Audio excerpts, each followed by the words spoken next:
ಎಲ್ರಿಗೂ ನಮಸ್ಕಾರ. Welcome back to my YouTube channel. Friends, ಯಾರಿನ್ನೂ ನಮ್ಮ ಚಾನಲ್ ಸಬ್ಸ್ಕ್ರೈಬ್ ಮಾಡ್ಕೊಂಡಿಲ್ಲ, ಪ್ಲೀಸ್ ನಮ್ಮ ಚಾನಲ್ನ ಸಬ್ಸ್ಕ್ರೈಬ್ ಮಾಡ್ಕೊಳ್ಳಿ. ಬರೀ ಪಲಾವ್ ತಿಂದು ಬೇಜಾರಾಗಿದ್ದರೆ ಈ ರೀತಿ ಒಮ್ಮೆ ಅವರೆಕಾಳು ಪಲಾವ್ನ ಟ್ರೈ ಮಾಡಿ. ಇದನ್ನು ಮಾಡೋದಕ್ಕೆ ನಾನಿಲ್ಲಿ ಇಬ್ಬರಿಗೆ ಆಗೋವಷ್ಟು ನಾನು ಮಾಡ್ತಾಯಿದ್ದೀನಿ. ಇಲ್ಲಿ ಒಂದು ಮುಕ್ಕಾಲು ಬೌಲಷ್ಟು ಅವರೆಕಾಳು ತೊಗೊಂಡಿದ್ದೀನಿ. ಈ ರೀತಿ ಸ್ವಲ್ಪ ಸ್ವಲ್ಪ ತರಕಾರಿನ ಸಹ ತೊಗೊಂಡಿದ್ದೀನಿ, ಮೆಂತ್ಯ ಸೊಪ್ಪು ತೊಗೊಂಡಿದ್ದೀನಿ.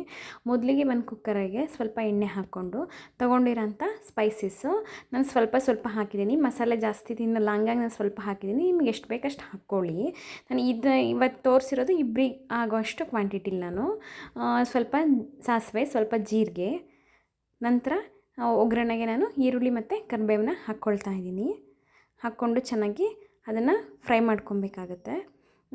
ತುಂಬ ಚೆನ್ನಾಗಿರುತ್ತೆ ಫ್ರೆಂಡ್ಸ್. ಇದು ಒಂದೇ ಥರ ಪಲಾವ್ ತಿಂದು ಬೇಜಾರಾಗಿದ್ದರೆ ಈ ರೀತಿ ಒಂದು ಸಲ ಮಾಡಿದ್ರೆ ಚೆನ್ನಾಗಿರುತ್ತೆ.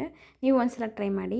ನಾನಿಲ್ಲಿ ಮಿಕ್ಸಿ ಮಾಡ್ಕೊಳ್ಳೋದಕ್ಕೆ ಸ್ವಲ್ಪ ಬೆಳ್ಳುಳ್ಳಿ, ಒಂದು ಹಸಿರು ಮೆಣಸಿನ್ಕಾಯಿ ತೊಗೊಂಡಿದ್ದೀನಿ, ಸ್ವಲ್ಪ ಪುದೀನ ತೊಗೊಂಡಿದ್ದೀನಿ, ಕೊನೆಯಲ್ಲಿ ಸ್ವಲ್ಪ ಶುಂಠಿ ಸೇರಿಸ್ಬಿಟ್ಟು ಅದಕ್ಕೆ ಸ್ವಲ್ಪ ನೀರು ಹಾಕಿ ಅದನ್ನು ಮಿಕ್ಸಿ ಮಾಡ್ಕೊಳ್ತಾ ಇದ್ದೀನಿ. ಮಿಕ್ಸಿ ಮಾಡಿರೋದು ಸಹ ನಾನಿಲ್ಲಿ ಒಗ್ಗರಣೆಗೆ ಹಾಕ್ಕೊಳ್ತಾ ಇದ್ದೀನಿ. ಚೆನ್ನಾಗಿ ಹಸಿ ವಾಸನೆ ಹೋಗಬೇಕದು, ಶುಂಠಿ ಹಸಿ ವಾಸನೆ ಎಲ್ಲ ಹೋಗಬೇಕು. ಆ ರೀತಿ ಚೆನ್ನಾಗಿ ಅದನ್ನು ಒಗ್ಗರಣೆಯಲ್ಲಿ ನಾವು ಮಾಗಿಸ್ಕೊಬೇಕಾಗುತ್ತೆ. ನಂತರ ಇದಕ್ಕೆ ಹೆಚ್ಚಿಟ್ಕೊಂಡಿರೋಂಥ ತರಕಾರಿ, ನಾನಿಲ್ಲಿ ಬರೀ ಕ್ಯಾರೆಟು, ಬೀನ್ಸು, ಕ್ಯಾಪ್ಸಿಕಮ್ ಹಾಕಿದ್ದೀನಿ. ನಿಮ್ಗೆ ಯಾವ ತರಕಾರಿ ಬೇಕು ಅದನ್ನು ಸೇರಿಸ್ಕೊಬೋದು.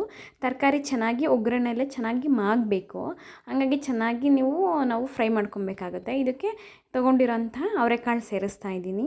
ಅವರೆಕಾಳು ಮಿಕ್ಸ್ ಮಾಡಿ ಚೆನ್ನಾಗಿ ಅದನ್ನು ಸಹ ಫ್ರೈ ಮಾಡ್ಕೊಬೇಕಾಗುತ್ತೆ.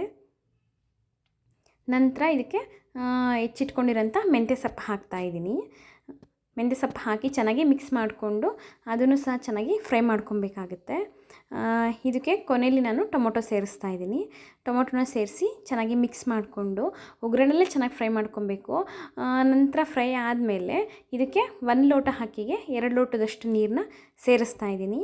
ಈ ರೀತಿ ಸೇರಿಸಿ ಒಂದು ಕುದಿ ಬರೋವರೆಗೂ ಚೆನ್ನಾಗಿ ಕುದಿಸ್ಕೊಬೇಕಾಗುತ್ತೆ. ಈಗ ನಾನು ಸ್ವಲ್ಪ ಖಾರದ ಪುಡಿ, ಸ್ವಲ್ಪ ಸಾಂಬಾರದ ಪುಡಿ, ಸ್ವಲ್ಪ ಅರಿಶಿನ ಸೇರಿಸ್ತಾ ಇದ್ದೀನಿ. ಇದೇ ಟೈಮಲ್ಲಿ ಇವಾಗ ಚೆನ್ನಾಗಿ ಕುದಿಸ್ಕೊಬೇಕು. ಅದು ಕುದ್ದ ಮೇಲೆ ನಾನು ಅಕ್ಕಿ ವಾಶ್ ಮಾಡಿ ಇಟ್ಕೊಂಡಿದ್ದಂಥ ಅಕ್ಕಿನ ಸೇರಿಸ್ತಾ ಇದ್ದೀನಿ. ಅಕ್ಕಿ ಸೇರಿಸಿ ಕೊನೆಯಲ್ಲಿ ರುಚಿಗೆ ತಕ್ಕಷ್ಟು ಉಪ್ಪು ಸೇರಿಸ್ತಾ ಇದ್ದೀನಿ. ಉಪ್ಪು ಸೇರಿಸಿ ಈಗ ಕೊತ್ತಂಬರಿ ಸೊಪ್ಪು ಲಾಸ್ಟಲ್ಲಿ ನಾನು ಕೊತ್ತಂಬರಿ ಸೊಪ್ಪನ್ನ ಸೇರಿಸ್ತಾ ಇದ್ದೀನಿ. ಸೇರಿಸಿ ಚೆನ್ನಾಗಿ ಮಿಕ್ಸ್ ಮಾಡ್ಕೊಬೇಕಾಗುತ್ತೆ. ಮಿಕ್ಸ್ ಮಾಡಿಕೊಂಡು ಅಕ್ಕಿ ಹಾಕಿದ್ಮೇಲೆ ಒಂದು ಕುದಿ ಚೆನ್ನಾಗಿ ಕುದಿಸ್ಕೊಬೇಕು. ಚೆನ್ನಾಗಿ ಕುದೀತಿರ್ಬೇಕಾದ್ರೆ ನಾನು ಲಿಡ್ನ ಕ್ಲೋಸ್ ಮಾಡ್ತಾಯಿದ್ದೀನಿ.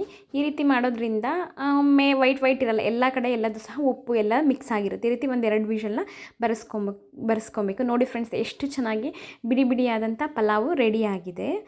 ನೀವು ಒಂದು ಸಲ ಈ ರೆಸಿಪಿನ ಟ್ರೈ ಮಾಡಿ, ತುಂಬ ಚೆನ್ನಾಗಿರುತ್ತೆ ಫ್ರೆಂಡ್ಸ್. ಈ ವಿಡಿಯೋ ಇಷ್ಟ ಆದರೆ ಶೇರ್ ಮಾಡಿ, ಲೈಕ್ ಮಾಡಿ, ಕಮೆಂಟ್ ಮಾಡಿ.